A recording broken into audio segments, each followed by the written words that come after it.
Perhaps, perhaps, perhaps, perhaps you won't admit you love me, but then you go and tell me.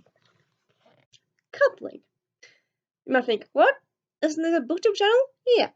So this is the coupling book tag. Original tag made by me. Yeah, so as the same as yesterday, this video for today is a new original tag. This is actually a tag I've been thinking of doing for a long time. As I've said in some videos before, I've been like thinking of doing booktube for a long time, but I just kind of ended up doing it last year because procrastinated. But while I just procrastinated with making a channel, I already had like ideas of things to make tags about because I really like tags. And yeah, I feel like tags is a good way to like show off your fandoms and show off your interests. So yeah, I want to show my love for coupling. Coupling. I'm not really sure how it's pronounced. It's British, so it's probably coupling. I think it's coupling. I think they actually just use it once or twice in the series. But yeah, coupling. Who cares? So yeah, this series, just a little background information beginning really. This series came out in 2000. Okay, it premiered in 2000. It ran from 2000 till 2004. It's British, as you may already noticed, and as you see here, BBC. You don't see it there, BBC. And it's actually written by Stephen Moffat of Doctor Who and Sherlock Holmes fame, and he's written other stuff as well. But yeah, I think this is actually his maybe second series or something like that. So it's from early in his career, but it's very, very good. Episode in, I think it's season 1, won like a worldwide humor prize because of how good it was with the humor in it. So that's something that's great, really, recognition, really. And yeah, it's just a really, really good series. So I would say if you haven't checked it out yet, do. There's a lot of clips from the series on YouTube. I think maybe there's whole episodes. I'm not sure, but I think there are. Or if not, you can probably find the DVD on eBay or like for cheap online somewhere. Because yeah, it's just very, very good series. Definitely check it out. I don't really know if it's streaming somewhere, like besides BBC. They probably have it streaming, but like if you're not in England, I'm not sure where you can see it. But yeah, as I said, I'm pretty sure a lot of the episodes are on YouTube, so yeah, you can check it out there. And yeah, let's get to the tags, sorry, to the question, shall we? And yeah, I'm just gonna say it now. You've all seen because you already seen how long this is because this video is probably gonna be long because uh, partly because I love this series, and partly because like I suppose part of that in a way of that I kind of wanted to like show off a lot of stuff from the series. I kind of want to use this lots of stuff I feel like from the series could work fine and fun as for a tag. So this tag actually have quite a lot of questions, so probably wonderful to watch. You can watch it while you're having dinner or while you're having a cup of tea, chocolate, coffee. But yeah, if you're gonna do it yourself, it might take some time. But I mean, I love coupling, so it'll end up being a long one. Some of the tags I'm making probably will be long. I think, well, maybe this one will be long, so I'm not quite sure. As I said, as I said, I didn't say, but yeah, I have a few more original tags in mind, and then who knows, maybe I have make up more in the future. But yeah, there are a few more that I kind of already have my ideas about that might come out like before the end of the year. I don't really think they'll come soon, but like before the end of the year, I think. And yeah, enough talk. Let's get to the tag. So let me get my notes. Notice. There. So, question number 1. Stephen Moffat. So, as I said, he wrote and created this series. It's from early in his career. So the question I have for this one is a book or book series of a well-known author that gets overlooked. To be precise, a book from early in that author's career. Like some authors, they have books out for a long time, but then maybe break out after many years. So like they might have some fans from the early years, but like many fans become fans later on. So yeah, pick a book from a well-known author that has a book from the earlier years of career that you think like should be more appreciated and valued. For this one, with Amy Spaulding, this is her first book, the Reese Malcolm list, and this is her second book, the Ink as Thicker Than Water. I recently reread both of them and highly enjoyed them still, though it's a bit of contradiction since they're both books I plan to give to charity. I suppose that's kind of like there's so many books in the world, and I'm pretty sure I won't reread them now. Like I like them, but I don't really think they're a book that I'll read over and over and over again. So I just think I'm gonna give it away to people. But yeah, but I really do still enjoy them and like appreciate them for their quality and their book really. Their book. Yeah, you get my point really. They still like give me pleasure while I read them. Pleasure, that sounds weird. But you get my point. And yeah, a lot of people talk like lately about her book that came out last year, like the some of Jodie Paris. I think some people talked about uh, We Haven't Talked in a While or We Used to Be Friends from this year. But I don't really think people are talking about her earlier books so much, really. And honestly, in my opinion, I think these are way better. I read one rom-com she had from a few years ago, like the Someone is Kissing All the Boys something. I thought it was bland, I DNF'd it. I read some of Jodie Paris earlier this year.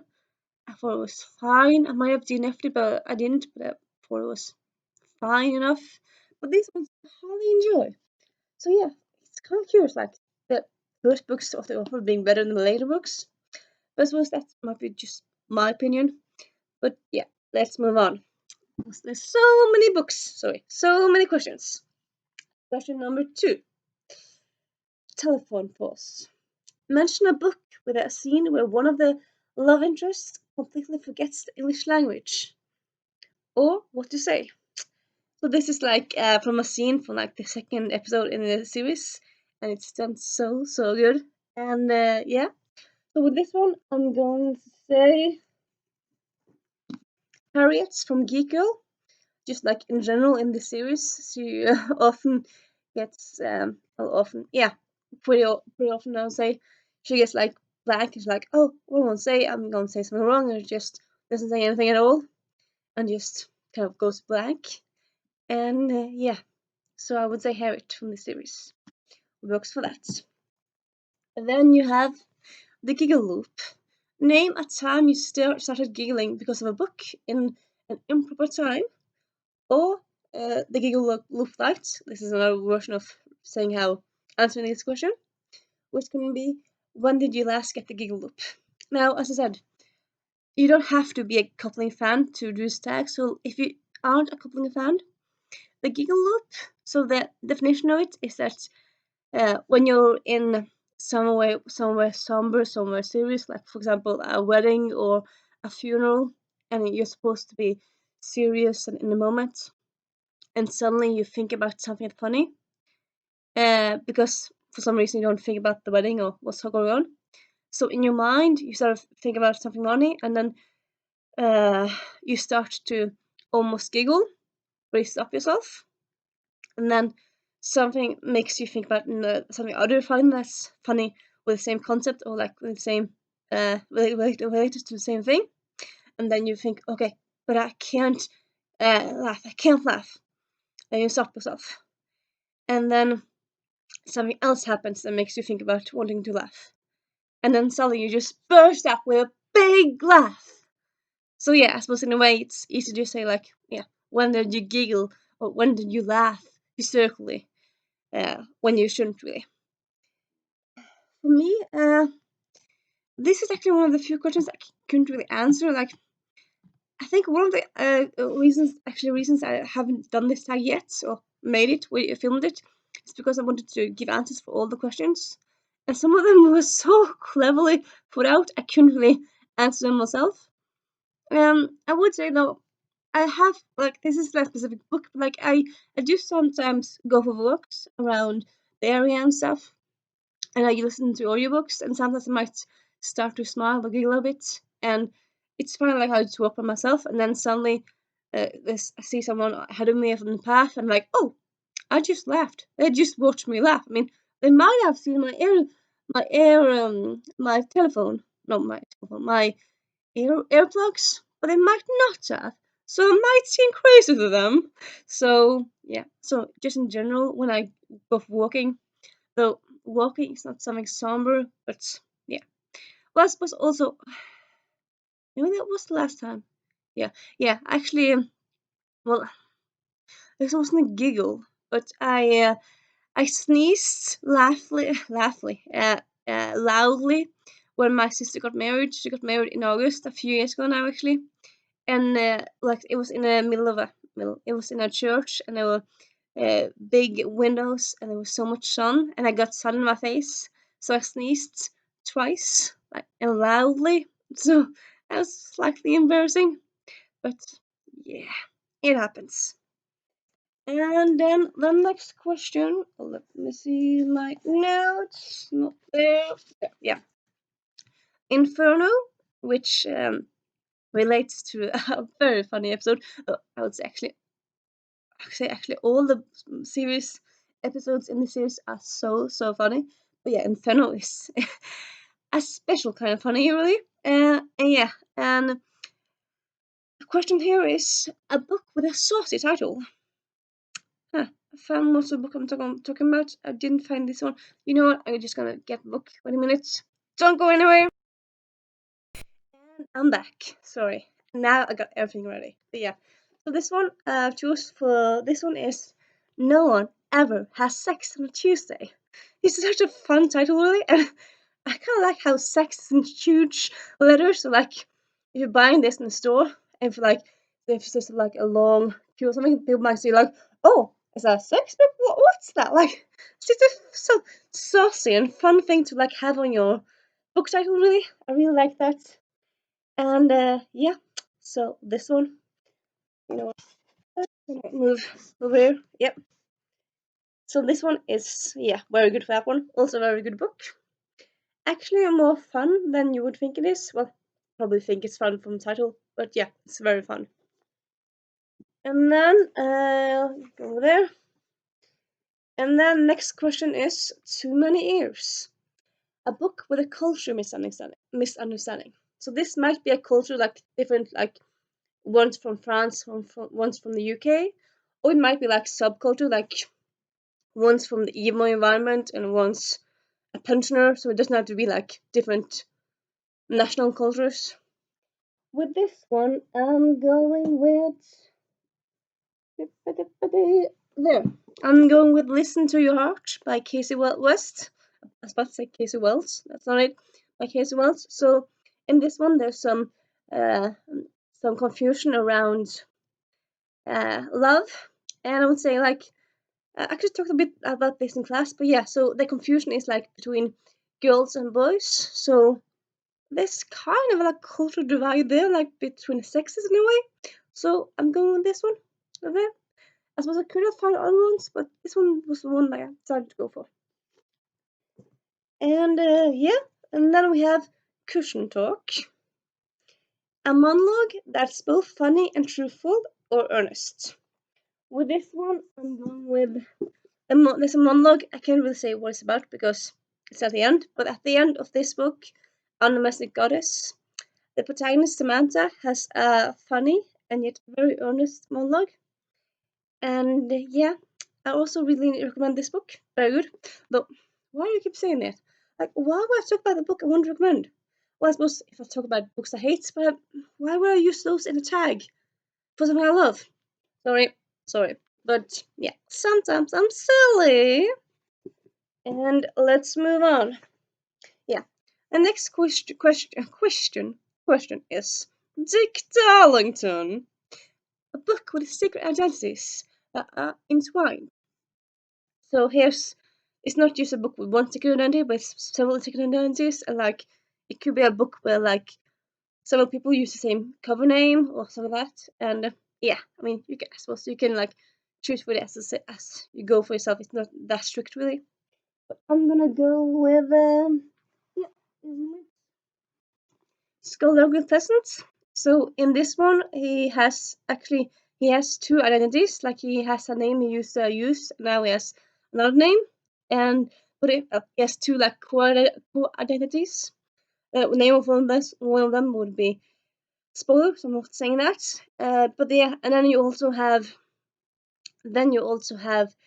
sometimes like he's a detective. Hopefully you know that, but yeah, it's insane thing. In the name. No, it doesn't. But yeah. So yeah, the plot of like this series is that he's a detective who goes around solving crimes in a fantastic world. And yeah, and so sometimes he has to come across with humans. Instead of like saying his own name, he goes around saying like, I'm John Smith or I'm Dada. And sometimes often he ends up saying, hi, I'm Detective Inspector Me. So it's quite cheeky really. Detective Inspector Me. Just a very silly, weird name. But yeah, so that's kind of his secret identity, I would say, in a way. Like, well, yeah, his cover name, spy name. Oh, yeah, it's alias, I would say, alias. And yeah, and then you also have, well, I suppose, yeah, it happens in first book, so yeah. Then you also have Stephanie Edgley and Valkyrie Kane, who are both the same person, and their secret identities, one of them. And so yeah, that's that. And yeah, definitely check out this book. Very, very funny. Then we have the last page. So soon we're finished. But yeah, isn't it entertaining? I mean, sometimes it's fun with a long video, isn't it? And I think a lot of videos now on YouTube BookTube are longer. So yeah, it doesn't really matter. It shows my passion for this series. So yeah. Next question is: ugly women have feelings too. A character that's shallow yet charming. So here you could like, because I thought like while thinking about this, like, okay, shallow. What does shallow mean? And okay, yeah, Because then I felt like, well, I don't really know many that typical shallow. I suppose you can have a character that's slightly shallow, and you have some characters that are slightly not shallow. But yeah, I'm going to go with Lord Akadama from this series. Well, this series as well as other series from this universe. He's not shallow per se. I mean, he cares about people. I was saying is a bit more vain, and yeah, he is quite a joker. And like one definition I saw uh, said that it's shallow means a person that's uh, very doesn't take things seriously, and that is Lord Aklara. He's very sometimes he's like very aloof and stuff. So and he makes jokes and stuff. So I'm gonna say him. Yeah, I'm making tags and using words I'm not quite sure about. So smart, but yeah. Then we have next question, which is sorry, sorry, that's not a question. A clever lie, a gesture or surprise, a love interest just for the significant other. With this one, I end up not really thinking about anything. I mean, there probably in lots of romance stories and lots of stories with romance plots, but I couldn't really think of any for the moment. So yeah, but I still find it a fun question. So yeah, the question is just there. I'm not gonna answer it because it's difficult. So yeah, and then you have Susan and Steve, a book couple where one part is more rational than the other. Steve, he's quite overthinker and he's a bit out there in some ways, and Susan is much more rational. So yeah, with this one, I'm going to go with. Did I forget? Take my book with me. Seems to have. I'm gonna get another book. Wait here. Back again. But yeah. So with this one, I'm gonna go with Sydney Adrian from the from the Bloodline series. I suppose this is likely in spoiler because they're not together in the beginning of the series, but it's an old series. So now you know they're a couple, and they're a couple for most of the series. So yeah. But yeah, Sydney and Adrian. Uh, Sydney. Adrian is definitely all over the place, while Sydney is much more rational and much more uses her head much more really, much more of a thinker really. And yeah, then we have moment. Patrick and Susan, Patrick and Susan. Sorry, why did I say that? Patrick and Jane, Susan, and sorry, Patrick and Sally. It's not Patrick and Susan, Patrick and Sally, is it? But yeah, Patrick and Sally. A couple, a will they, won't they couple. So with this one, I'm gonna go with Kai and Irene from the series. They don't get together for episode book 5 or something. So it takes it's a slow, very slow building up to they get together. They flirt a bit, but they don't really get together before season. Sorry, book 5. So yeah, it takes some time, but yeah, they are together in the end. Though it's not the series isn't ended, it hasn't ended yet. But yeah. And then the last question is give me a moment. I'm just gonna find the book so I have it ready. And it's there. Yep. The last question is yeah. Jeff, a comic relief character. With this one, I'm going with Lola from the Stephanie Plum series. So I suppose you could also say Grandma Mazur. She's quite also funny. I suppose most of the side characters in this one are funny and comic relief. But yeah, Lola and others from the series. And yeah, so that is the coupling book. I'll link some clips in the video that I'll find on YouTube because this series is just some of the clips just needs to be shared and shown, and it's just so good. I suppose I can't really use clips from all the postings because that would be a lot. But yeah, I'll choose some clips. And yeah, I hope you have found this video interesting. That you before loved coupling and now first fun to see books that you connect with them, or B, that you might want to see watch coupling now, or just see that you can just like me ramble. And yeah, if you do it, fun. If you just think it is fun to watch me, fun also. And yeah, that's me saying Renee out.